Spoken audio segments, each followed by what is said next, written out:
Michael Burry has finally decided to grace us with his majestic presence and save us from the coronavirus. Oh Lord, amen. Thank you, Michael Burry. You know what I think happened? He saw Christian Bale play him in The Big Short, and then he also saw Christian Bale play Batman. So Burry went to the mirror and he looked at himself and he thought, wait, does this mean that I'm Batman? So now he's taking that to heart and he has risen to be the hero that we need and deserve. So in this video, we're gonna go over what he thinks the government should be doing about this whole coronavirus pandemic and how they should be managing it so that it doesn't destroy the economy while still saving lives. And you're gonna wanna hear everything he has to say because he's mentioning a lot of things that no one else is talking about, regardless of how important they are. These are things that I've personally been thinking about, but I'm not smart enough to come up with a solution. But thankfully, Burry is. So he's a guy who you definitely want to listen to all his thoughts. And before we get into it, the explosive stocks checklist, that's our free checklist that shows you how to find stocks that do really well in this type of volatility. There's a link down below in the description and comments. It'll take you to this page where you could get this checklist today. Definitely do that. So to be able to return and save us from ourselves, Burry had to figure out some type of platform that he could use to get his message out. He needed something where thoughtful discussion could take place and real change could occur. And so he chose Twitter. Burry. I mean, look at his picture. As soon as he joined, he's like, oh God, I think I've made a big mistake. I can't believe I'm here right now. He's got a great little bio here too. Real personal account of the real weird one from the book and movie and etc. Wow, so mysterious. But I know how you feel, Mike Burry, because I feel the same way about Twitter. I really hate Twitter so much, and I'm glad to finally say that I've pretty much pulled myself off of there. I should have done it when PewDiePie did it. That was a good signal, but you know, better late than never. Twitter only made me mad whenever I was on there. It's just full of a bunch of pseudo intellectuals jerking each other off about some abstract ideas.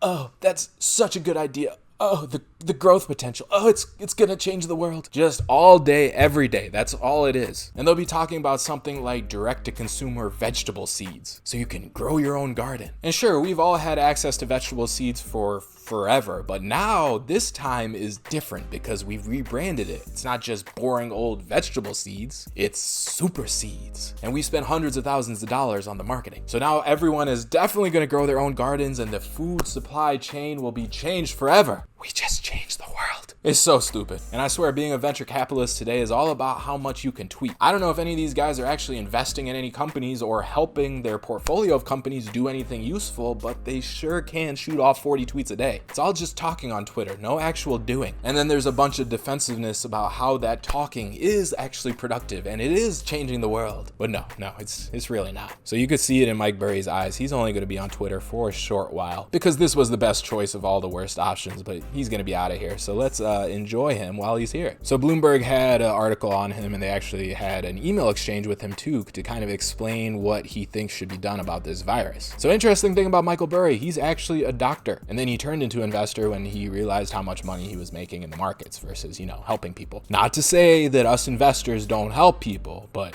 you know. And this is nice that he's actually a doctor because right now every person you see thinks they're an epidemiologist when they're not. So at least Burry is a doctor. And his main message is that the lockdowns intended to contain this pandemic are actually worse than the disease itself. So long story short, he thinks the government is doing a terrible job, but I mean, what's new? We all think that at all times. So this whole shutdown, he thinks it might cause one of the deepest ever economic contractions. And the stupid part is that it's not even necessary to contain the epidemic. Instead, what's happening is that it's disproportionately hurting low-income families and minorities. He also thinks that malaria drug hydroxychloroquine should be used more. So he had an email exchange with Bloomberg to help get his message across, because shockingly Twitter wasn't enough, but he said that the universal stay-at-home order is the most devastating economic force in modern history. And it's stupid because it's man-made, it's our own choice. So what it does is very suddenly reverse the gains of underprivileged groups. It kills and creates drug addicts, beats and terrorizes women and children in violent, now jobless households, and more. It bleeds deep anguish and suicide. So this part right here, the reasoning why Burry thinks this lockdown is much worse than the disease, this right here is what not many people are talking about. So a lot of the people that I follow on Twitter, they're smart people, smart investors, and they were losing it over the people who were disobeying quarantine and going about their lives. Those undisciplined animals. That's how they were looking at it in disgust that people weren't disciplined enough to stay home. But these same people complaining about it, if you look at them, they're all very privileged. And I'm not trying to get all liberal here, but they have no idea how the other side lives. And I'm gonna assume if you clicked on this video and you know who Michael Burry is and you're investing in the stock market, then you're probably pretty privileged too. Because there's actually a very small percentage of us in this country that actually invest in the stock market, because the rest of us don't have any money. So I know we might still be struggling, but we're more privileged than we might think. So you might share the opinion of why can't people just stay home? And I definitely used to share that opinion too, that I thought people were so undisciplined and stupid and I couldn't believe it. My tune has only changed about this stuff over the last few years. So what I'm talking about that Burry mentioned that a lot of us miss is how bad these people's lives actually are and how terrible it is to be at home. Like, this isn't an exaggeration right here about the beating and terrorizing that happens to these women and children in their house. And you can imagine that it's even worse when there's no money, everyone's stuck at home. There's definitely going to be drugs and alcohol involved, and it's just a horrible powder keg. And this is hard for a lot of us to imagine, especially if we came from a good family. Like me, I was fortunate enough to grow up pretty good. But a lot of these people that are stuck at home, they would rather go outside and take their chances with a virus instead of getting beat at home and abused. Again, it's tough to imagine how bad the conditions can be, which is why I highly recommend, and I've mentioned this before, but now that we're in quarantine, I know you definitely have the time. But if you haven't already, everyone needs to go watch The Wire on HBO. It's an incredible show that will inject empathy into your veins and show you how bad it could really get. Only after watching that show, which I think was like 2 years ago, I was late on it. Only after that did I understand how bad and hopeless some situations can be. I learned what trapped really meant and what a real bad environment was. If you watch that show, you'll understand that the whole idea of the American dream and pulling yourself up by the bootstraps, it's not that cut and dry. And this isn't some documentary, it's like a fantastic cop drama, but obviously it's way more than that. It's one of the top rated shows ever, and it'll completely expand the way you look at the world, especially if you come from pretty good circumstances. So if you want to understand what Burry is talking about, definitely check that out. And you've got to watch all 5 seasons. You can't just stop at the first one, because the whole kids part is the 4th and 5th season. And Burry also mentions the drug problems that we have right now because we have such bad depression, and that leads to suicide. And we know in the US we have a huge mental health crisis. Depression rates are way up, so are suicide rates. Being trapped at home is actually going to kill people. And I have friends that are already suffering because they suffer from the mental health problems, which is another thing. If you don't have those problems, you can't understand. Like, one of the best things for a few people that I know that have depression, you need to get them outside and around people. But how do you do that now when we're all trapped at home? So I really appreciate Burry thinking about this stuff, because it's not something that I've heard from his peers, other super rich investors, smart people. So as we go through what he recommends, I'm not personally sure if it's the right move. Of course, I can't be sure, but at the very least, it seems to be coming from a very thoughtful, empathetic place. Not just start the economy so I can make more money again. So his main angle is talking about how people are suffering from these quarantine measures. He calls what our government is doing unconscionable. One of the things that he thinks we should have been doing is making testing universal, because then the fatality rate would be less than 0.2%. The fact is that we failed on testing, and instead we did this crazy move to just quarantine everybody, which ruins the life of 99% of people. The testing is the most important part. He said that the actual coronavirus infections can be managed through common sense measures like increasing hand washing and broader testing, once again, without forcing everyone to stay home. He also wanted more use of these drugs to treat people who are infected. But the reason why we haven't been doing that is because those drugs haven't been fully tested or approved. I got a cousin who's an infectious disease doctor, and last thing I heard from her was that these drugs, they might be effective, but they might also not be effective. And the big danger with prescribing them is how they react with other drugs that the patient might be on, because you start getting crazy side effects, like some people go blind. So if you're not careful, the medicine might do nothing for you and instead cause huge side effects that you won't recover from. So it's dangerous in a sense. But also, if people are dying, maybe you take the risk. I don't think anyone has a good answer yet, which is the problem. So Burry's whole Twitter is all about the virus. He doesn't even tweet about his investments. Last month, he did say that he placed a significant bearish market bet that is working out for now. Of course, he's good at shorting, big shorting. All he said was that it was a good sized bet against the indexes. Another thing he mentioned was that this pandemic could unwind the passive investment boom, which he said is a huge bubble, and he even compared it to the CDOs that fueled the pre-2008 bubble. And we all know he's an expert about that. So here's what he thinks we should be doing. First is standardize the drugs and make them cheap and available. 2 is the sick and elderly should voluntarily shelter in place. That's the only group. And then everybody else should lead their normal lives with extra hand washing and special care if they're around those at-risk groups. Saving this economy means life, not murder. So then Bloomberg asked him a bunch of questions over email, which he responded to. So how the pandemic happened. So he said this is a new form of the coronavirus which started in China. And unfortunately, they covered it up, which was the original sin. And that's the thing. You guys know I really dislike the CCP, which is the Communist Party of China, their government. And before all this happened with that whole NBA thing and all that going on, I was hoping that the tides were changing against China. And now with this virus, I really hope everyone is done with them because they literally let this virus spread. If they didn't create it themselves, which is, I know, just speculation, but I've learned to never underestimate how evil the CCP is. And here's another hedge fund manager I appreciate, Kyle Bass, because he's basically changed his whole Twitter feed and everything that he talks about to being anti-CCP. So he says China locked down Wuhan, where, the virus started. They locked down travel from there to anywhere else in China on January 23rd, but they encouraged the travel to the rest of the world, knowing that this deadly virus would spread to everyone. At least 250,000 Chinese people landed in the US until, the president called that travel ban. So the CCP made sure that if China was going down, the rest of the world was going with them, which is why they covered it up and let everyone travel, even though they banned travel within their own country. And I know I sound like a conspiracy theorist when I talk about this stuff, but the truth is the CCP is a problem. And I hope this is what finally turns the sentiment against them and we keep it that way. So the virus very easily transmits itself, like we all know, and within the first month it was likely all over the world. And the problem is that we had very poor testing infrastructure, which created an information vacuum. Cases ramped up and ventilator shortages were projected. And then the politicians panicked and the media filled the space with their own ignorance and greed. And it was a toxic mix that led to the shutdown of the US and hence much of the world's economy. The issue, once again, was that we never had that proper testing. So we made decisions based off information that we really didn't have. So in hindsight, each country should have immediately ramped up rapid field testing of at-risk groups. But as I understand it, the CDC was tasked with some of this and botched it, and other departments were no better. The bureaucracy failed in a good number of countries, and turf wars and incompetence ruled the day. Politics, classic. So the political cover for that failure on the part of the technocrats and politicians is a very harsh stay-at-home policy, because that's all they could do after all these things failed, and now they're sacrificing the economy. So as far as how the US should respond, he says if there's ever a time for government to stimulate with fiscal and monetary policy, it's now. But unfortunately, the US has been adding $3 for every $1 of new GDP over a very long time, and interest rates were already near zero. So we've already been stimulating a ton, even before this happened. But still, nothing is more important now than loans to small and mid-sized businesses. And the US Treasury, which is backed by the Fed, is providing that liquidity, which is vital. And you guys know I agree with that because we talk about liquidity all the time on this channel and how important it is. But here's the messed up part. They botched this whole loan process so badly that it's looking like businesses aren't going to be getting their loans for months. They're not even going to process the applications for months. So really, what's the point? Do they not understand the time crunch that all these businesses are on? In 2 months, most of them won't even be there. The damage is already done and it's getting worse every day, but the government can't kick itself in gear to fix it. And it's funny because we're seeing this news, the Fed announcing another $2 trillion in stimulus, and they're going to do more loans and they're going to fix everything, right? So you see the stock market shoot up after all that news, right? The stock market looks great right now. But really what's happening is that it's getting more and more detached from the real economy. So the real economy is like this and the stock market is like this. And that can happen in the short term, but then what's going to happen eventually?